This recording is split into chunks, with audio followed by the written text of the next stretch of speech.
رب العالمين والصلاة والسلام على سيد الأنبياء والمرسلين وعلى آله الطيبين وأصحابه الطاهرين أما بعد فأعوذ بالله من الشيطان الرجيم بسم الله الرحمن الرحيم ولله المشرق والمغرب فأينما تولوا فثم وجه الله ان اللہ واسع علیم آمنت باللہ صدق اللہ العظیم اللہم رب اشرح لی صدری ویسر لی امری واحلل عقدۃ من لسانی یفقہوا قولی ان اللہ وملائکتہ یصلون علی النبی یا ایھا الذین آمنوا صلوا علیہ وسلموا تسلیما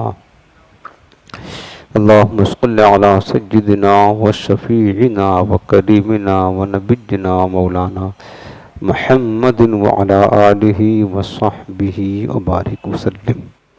حاضرین محترم، اللہ تعالیٰ کا بے پناہ شکر و احسان ہے کہ رب العالمین نے ہم سب کو اپنا پاکیزہ مقدس کلام قرآن عظیم سمجھنے کا موقع عطا فرمایا۔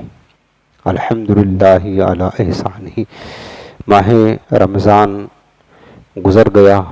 رمضان میں چونکہ درس تفسیر موقوف تھا اور آج رمضان کے بعد یہ پہلا ہفتہ ہے۔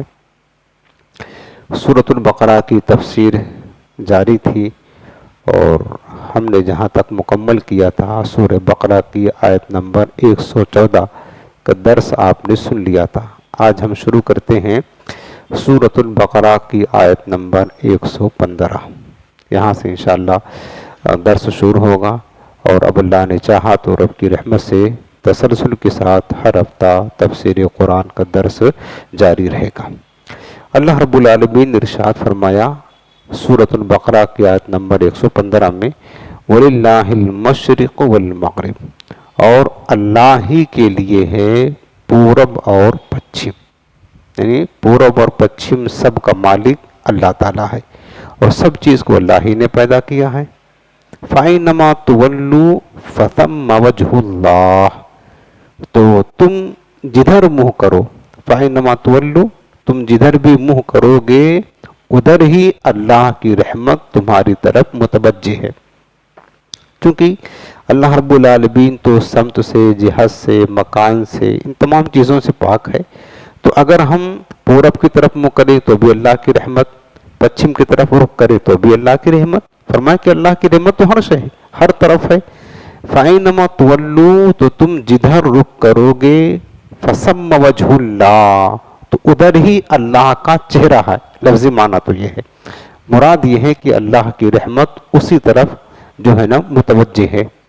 ان اللہ واسع علیم، بے شک اللہ وسعت والا، علم والا ہے۔ یہ آیت کریمہ کا ترجمہ جو آپ نے سنا، اب اس کی تفسیر آپ سنیں۔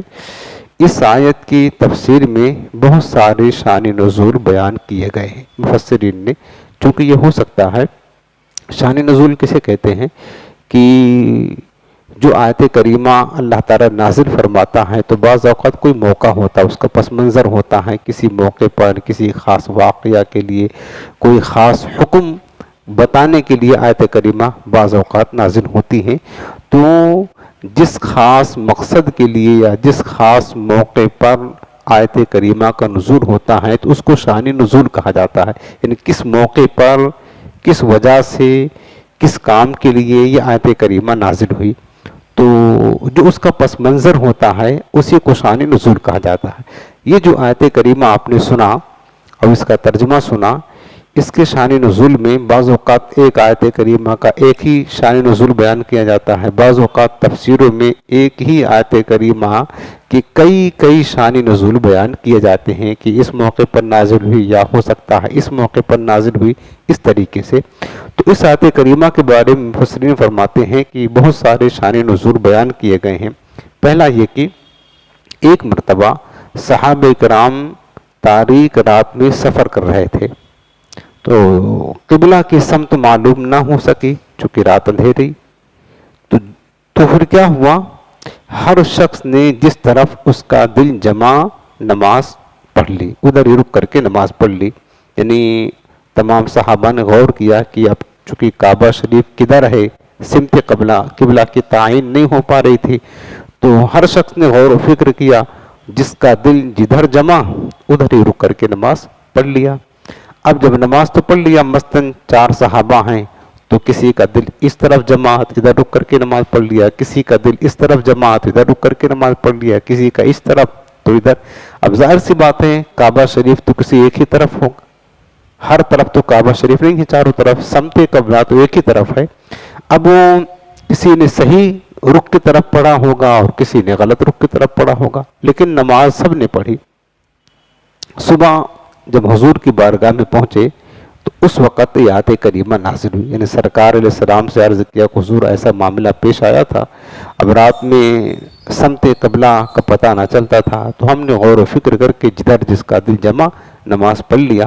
اب ہماری نماز ہوگی یا نہیں، چونکہ جس نے غیر قبلہ کی طرف رک کر کے نماز پڑھا، جیسے پورب کی طرف رک کر کے نماز پڑھا جبکہ ادھر قبلہ نہیں ہے، تو اس کی نماز ہوگی کہ نہیں. جب انہوں نے سرکار کی بارگاہ میں سوال کیا تو حضور علیہ السلام پر یہ آیت کریمہ کا نزول ہوا. اللہ پاک نے فرمایا کہ وَلِلَّهِ الْمَشْرِقُ وَالْمَغْرِبُ، اللہ ہی کے لیے مشرق و مغرب ہے. فَإِنَّمَا تُوَلُّوا فَثَمَّ وَجْهُ اللَّهِ، تو تم جدھر بھی رخ کرو گے اسی طرف اللہ کی رحمت تمہارے طرف متوجہ ہے. ہم در حقیقت نماز پڑھتے ہیں اللہ کے لیے، تو اللہ کی رحمت تو ہر طرف ہے، ہر طرف ہے. یعنی انہیں اس بات کی طرف ان کو بتایا گیا کہ تم نے جو نماز پڑھی ہے تو وہ نماز تمہاری درست ہو گئی ہے.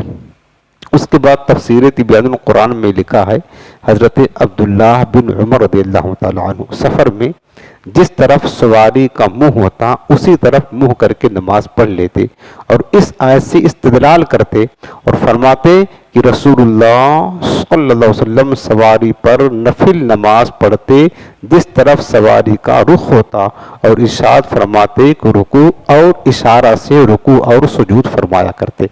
مطلب یہ ہے کہ نفل نماز حضرت عبداللہ بن عمر رضی اللہ تعالیٰ عنہ سواری اگر غیر قبلہ کی طرف جا رہی ہے اس کا رخ ہوتا تو اسی طرف رک کر کے نماز پڑھ لیتے. اور وہ کہتے بھی تھے کہ حضور السلام کا معمول مبارک بھی یہی تھا کہ ہمارے آقا علیہ السلام نفل نماز سواری پر بیٹھے بیٹھے سواری کا رخ چاہے کعبہ کی طرف ہوتا یا غیر قبلہ کی طرف ہوتا رک کر کے نماز پڑھ لیتے. تو اس آیت کریمہ سے وہ دلیل پیش کرتے تھے کہ دیکھیں رب العالمین نے فرمایا کہ وَلِلَّهِ الْمَشْرِقُ وَالْمَغْرِبُ فَأَيْنَمَا تُوَلُّوا فَثَمَّ وَجْهُ اللَّهِ، کہ اللہ کے لیے مشرق و مغرب میں جدھر رخ کرو گے اللہ کی رحمت متوجہ ہے. تو اس وجہ سے وہ استدلال کرتے کہ سواری پر بیٹھے اور انسان سفر کر رہا ہے اور چلتے چلتے اگر نماز یعنی سواری چل رہی ہے اس پر بیٹھ کر کے نماز پڑھتا ہے تو جدھر سواری کا رخ ہوگا اسی کی طرف منہ کر کے نماز پڑھا جائے گا، نماز پڑھی جائے گی تو اس کی نماز ہو جائے گی. اب یہاں پر ایک اہم مسئلہ میں آپ کو اسی آیت کریمہ کو روشنی بتا دیتا ہوں. ہم سب کو اس کی ضرورت پیش آتی ہے، جو لوگ کبھی نہ کبھی تو سفر کی نوبت آتی ہے ہم سب کو، وہ یہ ہے کہ چلتی ٹرین میں فرض نماز پڑھنے کا حکم کیا ہے. یہ بہت اہم مسئلہ ہے، سب کو پیش آئے گا، ہم لوگوں کو پیش آتا، آپ کو بھی پیش آئے گا. کبھی ٹرین وغیرہ سفر کرنا ہو تو اب تو حالات ایسے ہو گئے ہیں پیارے کہ پہلے تو ہم لوگ اسٹیشن پر اتر کر کے نماز پڑھ بھی لیتے تھے، جہاں دیکھتے تھے کہ ٹرین 10-20 منٹ اس کا اسٹاپ ہے تو پہلے سے مطلب وضو کر کے رکھتے تھے، اور جیسے گاڑی رکتی تھی نیچے اتر کر کے مصلی وغیرہ بچھا کر چادر وغیرہ بچھا کر نماز پڑھ لیتے تھے. اب ایسے حالات ہمارے اس انڈیا میں ہو گئے ہیں کہ اب ہم ٹرین سے اتر کر زمین پر بھی نماز نہیں پڑھ سکتے، ایسے حالات ہو گئے ہیں. نماز بھی پڑھنا ہے اور بعض اوقات ایسا بھی ہوتا ہے کہ ٹرین کئی گھنٹہ لگاتار سفر کرتی رہتی ہے، چلتی رہتی ہے، رکتی ہی نہیں ہے. عصر اور مغرب کا وقت بڑا شارٹ ہوتا ہے، ٹرین چل کر رہی ہے، رک ہی نہیں رہی ہے. اب اندیشہ ہے کہ اگر ٹرین رکے گی نہیں تو نماز چلی جائے گی، فرض نماز چلی جائے گی. تو اب ایسی صورت میں نماز پڑھنے کا حکم کیا ہے. تو اب دیکھیں کہ اس آیت سے معلوم ہوا کہ سواری پر سفر میں نفل نماز پڑھنا جائز ہے، خواہ سواری کا رخ کسی طرف ہو. سواری کا رخ چاہے